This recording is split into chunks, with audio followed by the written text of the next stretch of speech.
discussed how India's entry into the Missile Technology Control Regime (MTCR) will benefit its numerous procurement and munitions development programs. The MTCR is a body that limits the export of technology that enables munitions e.g. cruise missiles and drones to push 500 kilograms beyond 300 kilometers. By abiding to the MTCR's tight export controls, India now has the avenue of fielding long-range cruise missiles and drones with the technology support of other MTCR members, such as the US. From Pakistan's perspective, the consequences of India joining the MTCR are significant, but they do not necessarily constitute a departure from what Pakistan currently requires in order to fulfill its tactical and strategic requirements. For example, India coming one step closer, albeit by overcoming a huge regulatory hurdle, to acquire the General Atomics Reaper or Avenger does not change Pakistan's need for very capable anti-air warfare (AAW) systems in the form of effective surveillance systems e.g. radars, surface-to-air missiles (SAM), and multi-role fighters. While a potentially tenuous argument, Pakistan's direct territorial proximity to India and closeness to its neighbors' critical military and economic assets helps. For example, in strategic terms, Pakistan already possesses the ballistic missiles necessary to envelop India, e.g. the Shaheen 3, which has a stated maximum range of 2,750 kilometers.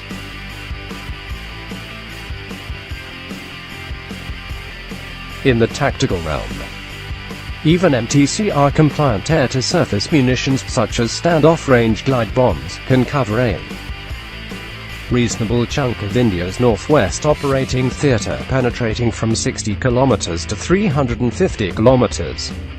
Granted, the benefits of standoff range engagement apply as much to India, if not more, if the MTCR is included, as they do for Pakistan. With long-range cruise missiles, India has the option to engage Pakistan from the eastern edges of its western front. If not further in the long term, India basically benefits from an added layer in terms of range and its ability to instigate an attack. The solution for Pakistan would be to extend the range of its own standoff weapons such that it too can readily operate from the western edges of its eastern front. In order to procure cruise missiles with ranges of over 1,000 kilometers, the MTCR would theoretically help immensely. The Babur cruise missile has a range of 700 kilometers. In this ideal scenario, Pakistan could acquire micro-turbojet and turbofans that will enable it to power-land attack cruise missiles with not only sufficient range but heftier payloads. This is key for high-explosive conventional warheads, for reinforced targets and infrastructure, and guided sub-munitions dispensers which one could use to attack airfields and naval installations. In fact, guided sub-munitions, especially on board an extended-range RAAD-LCM, would amount to a significant coup for Pakistan. Not only could it utilize such a system to induce pressure onto India's northwest theatre, but it could even use them in a tactical environment as a means to help curb an enemy land offensive involving heavy armor. Credible capabilities on this end could serve as a measure of conventional deterrence. But this is theory. Pakistan itself seems to understand that joining the MTCR is prone to risk, especially in the form of the US using the MTCR as a means to shape Pakistan's strategic programs. Moreover, there is nothing to stop Pakistan from incurring the same vendor refusals it sees today, i.e.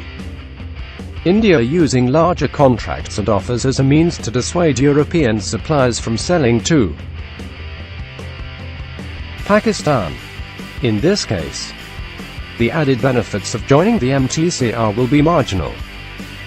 Pakistan will need to continue working on elevating its domestic research and development capacities, especially in sensitive and complex areas such as cruise missile propulsion, i.e. micro-turbojets, turbofans. The need to develop the capacity to generate such solutions was always present. But India's entry into the Mtcr does add urgency. Pakistan is not a paragon of technological development, but in the area of standoff weapon development, it would be very wise to channel its limited resources to master the field. Yes, partnerships with China will be critical. But given that China itself is trying to commit towards Mtcr export guidelines, which interestingly could be addressed if both China and Pakistan were clear to join the Mtcr, our analysis cannot include Chinese help for super Mtcr technology. This will have to be done at home. And while it will be an arduous, lengthy, and costly process, the benefit of having in-house access to this sensitive and scalable technology cannot be overstated. Speaking of China, it does seem that Beijing is at a crossroads. For example, its CH-5 unmanned aerial vehicle UAV is a prelude to the advent of true Reaper-like UAVs, i.e. super Mtcr technology. Countries not abiding by the Mtcr, and thus not privy to its benefits, would be very interested in such a system. Yet China exporting it would amount to a withdrawal of its commitment to the Mtcr's export guidelines. Such an act could irreparably harm its pending application. But Beijing's entry would run against the core interests of the U.S. and its regional allies, namely Japan, South Korea and India. An exception for Pakistan could offer China an avenue to relieve the pressure being inducted by India, especially if the incentives to abide by the Mtcr are declining. This is speculation territory, but it could be a variable to watch for in the short and medium term, especially as the Mtcr's benefits begin to manifest in India's programs.